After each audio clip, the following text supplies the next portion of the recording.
परमपूज्य स्वामी ब्रह्मेशानंद स्वामीजी, आमचे केंद्रीय मंत्री श्रीपाद भाऊ, रवी नाईक हांचे दोन्ही सुपुत्र रितेश आणि रॉय, आमच्या सरकारातले सगळे मंत्री आमदार आणि रवी नाईक हांचे हितचिंतक, सगळ्यात पयली हांव गोंय सरकारच्या वतीन आणि समिस्त गोंयच्या लोकांच्या वतीन हांव त्यांच्या आत्म्याक शांती लाभूं हें तेंच्या मागता।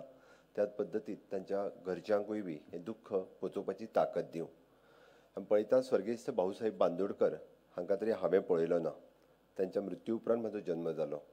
ताज्या उपरांत मनोहरभाई पर्रीकर हांची लोकप्रसिद्धी ही सगळ्या लोकांनी पळयली, म्हाज्या सारकेल्या भुरग्यांनी ती पळयली आनी तांचोय बी आमी त्याच प्रमाणे मृत्यू जाल्या उपरांत ज्या पद्दतीत लोक हळहळ्ळे आनी लोकांनी मोठ्या प्रमाणात तांच्याय बी अशाच पद्दतीत त्यांच्या शोक सभेक आसतले किंवा त्यांच्या दर्शना खातीर जितकी मोठी गर्दी जाल्ली ती त्या उपरांत आतां बाब रवी नाईक हांच्या शोक सभे खातीर आसतले किंवा तांच्या मृत्यू दिसा जी मोठ्या प्रमाणात त्यांच्या घरा कडेन गोंयभरांतल्या सगळ्या समाजांतले सगळ्या स्तरांतले सकाळ म्हणजे पळयता की राती जांकां कळ्ळें ते रातचेच थंय पावले आनी ताज्या उपरांत सकाळ पासून ते सांजे 6 पर्यंत हांव प्रत्यक्ष सकाळी 10 पासून सांजचो 6 पर्यंत थंय आशिल्लो।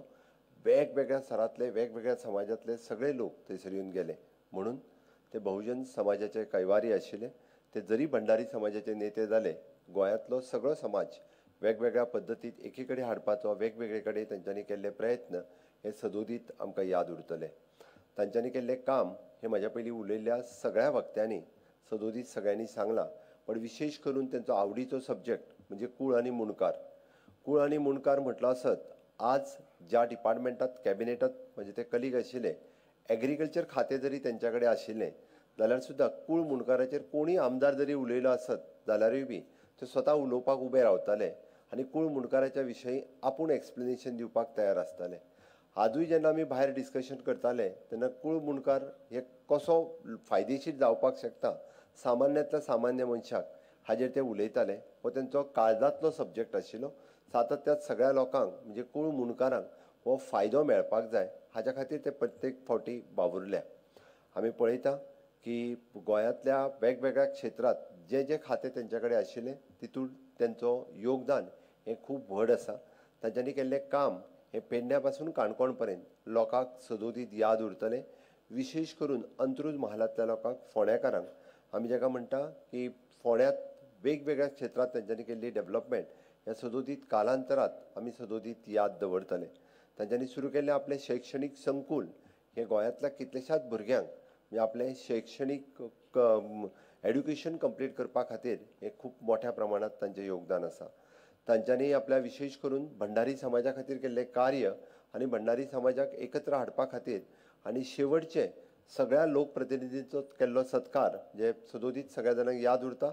रुद्रेश्वर देवस्थान हरवळें हे म्हज्या मतदारसंघात येता। जवळपास 450 लोकप्रतिनिधींचो सत्कार करप हें खूब व्हड काम आशिल्लें।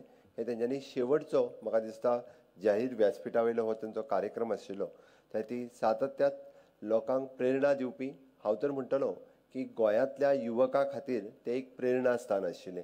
सामान्य घरांत कुटुंबात जल्माक आयल्या उपरांत सुद्दां म्हणजे हांव केन्नाय तांच्या सदोदीत उलयता आसतना हांव म्हणटा आसतना तांकां पात्रांवूच म्हणटालो आनी प्रत्येक फावटी पात्रांव सांगता आसतना वेगवेगळ्यो गजाली सदोदीत आमकां सांगत आसताले। म्हणजे एसेंब्लींतल्यान भायर येवन जरी बसले आसत जाल्यार सगळे आमदार तांच्या सभोवताली बसताले।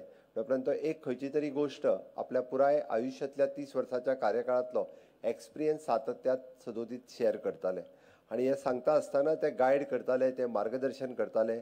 त्या वेळार अशें जाल्लें, आतां हें करपाक जाय, हें सदोदीत तेंचो एक आवडीचो विशय आसतालो आनी म्हणून तर ते युवकांक मार्गदर्शन ठरताले। सदोदीत प्रत्येकाक म्हणजे कसो फुडें वयचो हें तेंच्यांनी सांगत गेल्या। म्हणून गोंयांतल्या तमाम आमी म्हणटा की बहुजन समाजांतल्या सगळ्या युवकां खातीर आसलेलें प्रेरणास्थान तांच्या कडल्यान खुबश्यो गजाली म्हणजे ज्यांच्या पुराय घराण्यांत खरें म्हणजे कोणूच राजकीय वारसो तांकां नाशिल्लो, बट तरी सुद्दां आपल्या बळाचेर नगरसेवक ते मुख्यमंत्री खासदार ह्या पदा पर्यंत पावपी अशे हे गोंयांतले व्हड नेते आशिल्ले। आमी जाका म्हणटा भाऊसाहेब बांदोडकरा पासून मनोहरभाई पर्रीकर आनी ताज्या उपरांत रवी नाईक ह्या सारकेले खूब व्हड नेते हे आज दिवंगत जाल्यात। आज समिस्त गोंयांत सगळी जनता तांकां याद करता हांव परत एकदां गोंयकारांच्या वतीन हांव तांकां श्रद्धांजली दिता आनी म्हजी 2 उतरां सोंपयता. देव बरें.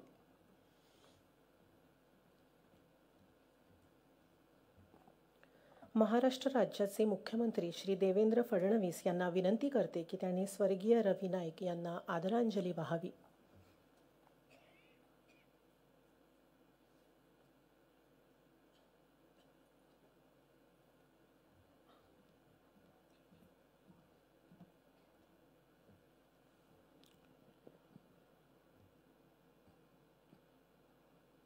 माननीय मुख्यमंत्री डॉक्टर प्रमोद सावंत जी, माननीय श्रीपाद भाऊ, माननीय स्वामी ब्रह्मेशानंद जी, या ठिकाणी उपस्थित सर्व प्रमुख नेते मंडळी आणि उपस्थित सर्व शोकाकुल भगिनी आणि बंधूंनो, आज आपण सर्व लोक रवी नाईकजींना श्रद्धांजली देण्याकरता या ठिकाणी एकत्रित आलो आहोत. खरं म्हणजे माझ्यापूर्वी बोललेल्या सर्व मंडळींचा एक दीर्घ अनुभव आणि दीर्घ प्रवास माननीय रवीजींसोबत राहिलेला आहे. तुलनेनं माझी त्यांची ओळख ही 2021 साली झाली, ज्यावेळी त्यांच्या प्रवेशाच्या निमित्ताने मी त्यांच्याकडे गेलो आणि त्यावेळी त्यांच्याशी बऱ्याच गप्पा झाल्या. त्यानंतर मग संपर्क होत राहिला.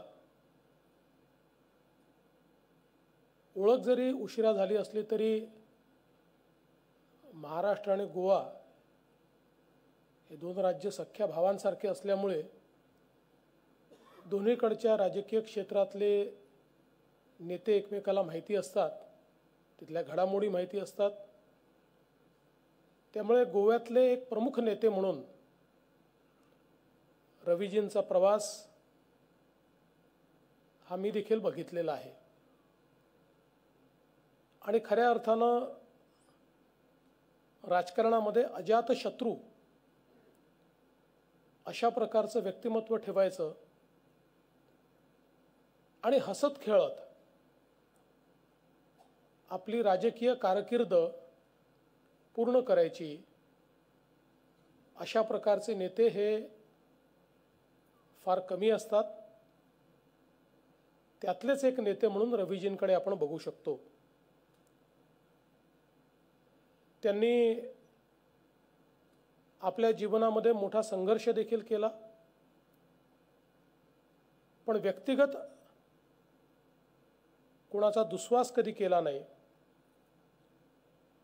खरं म्हणजे ते एक उत्तम अशा प्रकारचे व्हॉलीबॉलपटू होते आणि एका उत्तम खेळाडूचे जे गुण असतात तेच गुण त्यांनी राजकारणामध्ये देखील जोपासले. खेळत असताना जो एक जिंकण्याचा संघर्ष असतो तो त्यांनी केला. अनेक सामने ते जिंकले. काही सामन्यात पराभव देखील पत्करावा लागला, पण त्यांनी आपली खिलाडू वृत्ती मात्र कधी सोडली नाही. निवडणुका जिंको, निवडणुकीमध्ये कधी सेटबॅक मिळो,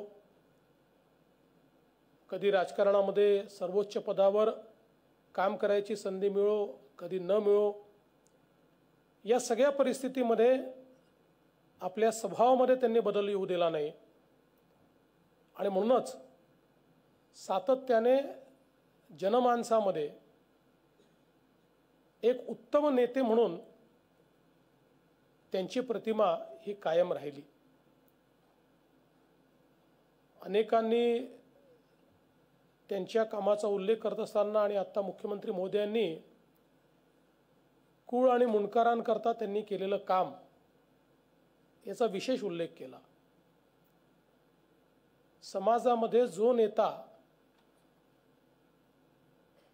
ज्या लोकांचं कोणी नाही, ज्यांचा आवाज नाही, जे अन्यायग्रस्त आहेत, जे दबले आहेत, पिचले आहेत, अशा लोकांना न्याय मिळवून देतो, त्या नेत्याचं नावच चिरकाल लोक हे मनामध्ये ठेवतात. जसं संत राष्ट्रसंत तुकाराम महाराजांनी सांगितलं, जे का रंजले गांजले त्यांसी म्हणे जो आपुले, तोची साधू ओळखावा देव तेथेची जाणावा. अशा प्रकारे कुळ आणि मुंडकरांकरता त्यांनी जे काम केलं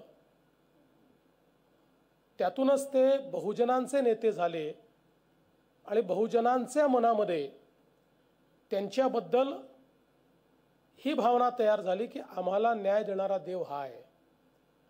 आणि म्हणूनच त्यांचं नेतृत्व हे इतकं विशाल आणि इतकं मोठं आपल्याला पाहायला मिळालं. मुख्यमंत्री म्हणून काम करत असताना त्यांनी गृह खात्यामध्ये केलेली कडक कारवाई, त्या संदर्भातही इथे उल्लेख झाला. त्या काळामध्ये वाढलेली गुंडगिरी, स्मगलिंग, या सगळ्या गोष्टी संपवण्याकरता एक कणखर नेता म्हणून त्यांनी घेतलेली भूमिका आणि त्याचवेळी कृषी मंत्री म्हणून एक संवेदनशील नेता अशा पद्धतीनं कृषी धोरणाच्या माध्यमातून गोव्यातला शेतकरी हा कसा समृद्ध होऊ शकेल याकरता त्यांनी केलेलं काम, या सगळ्या गोष्टी एकच गोष्ट दर्शवतात की जो संवेदनशील नेता असतो तो कुठल्या भूमिकेत आहे हे महत्त्वाचं नसतं, ज्या भूमिकेत असेल त्या भूमिकेत तो न्याय देण्याचा प्रयत्न करतो. वेगवेगळ्या भूमिका त्यांनी निभावल्या. आमदार म्हणून, मंत्री म्हणून, उपमुख्यमंत्री, मुख्यमंत्री, खासदार, विरोधी पक्षनेते आणि अनेक वेळा अनेकांच्या जीवनामध्ये एक असा आलेख एकानंतर एक असा असतो. त्यांच्या जीवनात तो त्या पद्धतीने नव्हता. आणि मुख्यमंत्री झाले, मग खासदार झाले, मग उपमुख्यमंत्री झाले, मग मंत्री झाले, पण आपलं पद कुठलं आहे याची चिंता न करता समाजाला न्याय कसा देता येईल याची चिंता करण्याचं काम हे त्यांनी केलं. आणि म्हणूनच आज जो सामान्य गोयकर आहे त्याच्या मनामध्ये एक आपला नेता आपल्यातनं गेला अशी भावना तयार झाली. गोव्याला आणि गोव्यातल्या जनतेला न्याय देऊ शकेल असा नेता आपल्यातनं गेला ही भावना तयार झाली. त्यांनी केलेलं सामाजिक क्षेत्रातलं काम असेल, त्यांनी केलेलं शैक्षणिक क्षेत्रातलं काम असेल, या प्रत्येक गोष्टीमध्ये त्यांनी एक वारसा तयार केला आहे. आपण नेहमी असं म्हणतो की शरीर हे राहत नाही, आत्मा राहतो पण तो आपल्याला दिसत नाही. त्यामुळे नेमकं राहतं काय तर आपण तयार केलेला वारसा हाच खऱ्या अर्थानं आपल्याला जिवंत ठेवत असतो. वारसा एक अशी गोष्ट आहे की जी आजपासून 50 वर्षानंतर 100 वर्षानंतरही कुळ आणि मुंडकरांचा विषय आला तर लोक रवी नाईक यांचं नाव घेतील, याला वारसा म्हणतात. आणि म्हणून मला असं वाटतं की अशा प्रकारचा वारसा जीवनामध्ये ठेवून जाणं हेच जीवनाचं सार्थकपण असतं. खरं म्हणजे अशा प्रकारची जी मंडळी असते ती दीर्घकाल आपल्यात राहावी, नेहमीच आपल्यासोबत राहावी अशा प्रकारची आपली भावना देखील असते. पण शेवटी आपल्याला सर्वांना कल्पना आहे की नियतीने प्रत्येकाला जेवढा काळ आणि जेवढं कार्य दिलेलं आहे ते पूर्ण झाल्यानंतर प्रत्येक जण हा परत जातो. मात्र जाताना मागे वळून पाहिल्यानंतर ज्याला समाधानाने हे सांगता येतं की समाजामध्ये मी बदल केलाय, परिवर्तन केलंय, किमान काही लोकांच्या चेहऱ्यावरचं हसू हे त्या ठिकाणी निर्माण करण्याचं कार्य मी केलं आहे. त्यांचंच जीवन सफल असतं आणि तशा प्रकारचं सफल जीवन हे या ठिकाणी रवी नाईक यांनी निश्चितपणे आपल्यासमोर ठेवलेलं आहे. आज त्यांच्या कुटुंबाला देखील हा धक्का आहे आणि त्यांचं बृहत कुटुंब म्हणजे फोंडा असेल किंवा गोव्यातले इतर सर्व नागरिक असतील त्यांच्याकरता हा अत्यंत दुःखाचा प्रसंग आहे. मी ईश्वराला प्रार्थना करतो की ईश्वराने हे दुःख सहन करण्याची शक्ती त्यांच्या कुटुंबाला द्यावी. त्यांचा वारसा हा पुढे चालण्याच्या दृष्टीनं आपण सर्व लोक आणि माननीय मुख्यमंत्री महोदय निश्चितपणे कार्य करतील हा विश्वास मी व्यक्त करतो. माझ्या वतीनं, महाराष्ट्र सरकारच्या वतीनं, महाराष्ट्राच्या जनतेच्या वतीनं आणि त्यासोबत केंद्रीय भारतीय जनता पक्षाचे अध्यक्ष माननीय जगतप्रकाश नड्डाजींच्या वतीनं देखील या ठिकाणी मी त्यांना विनम्र श्रद्धांजली अर्पण करतो आणि माझं बोलणं संपवतो.